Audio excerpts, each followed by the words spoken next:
Hi guys, if you want to move contacts from your phone to Gmail in Samsung Galaxy M35, then let's see how to do it. So for that, first of all, open your phone dialer.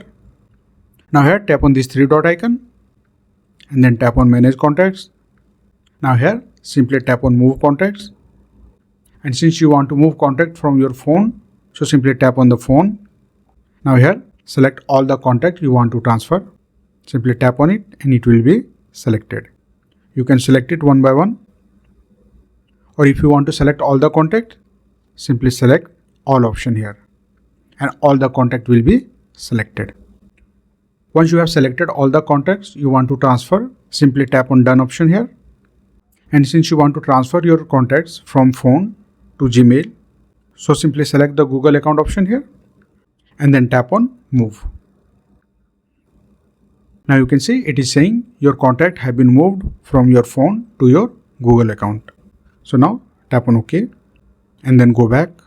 Now let's check if contact have been moved from phone to Gmail account or not.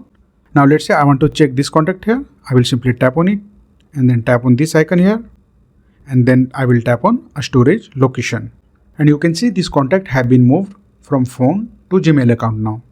So that's it guys. This is how you can easily move contact from phone to Gmail in Samsung Galaxy M35. If you like this video, please subscribe the channel.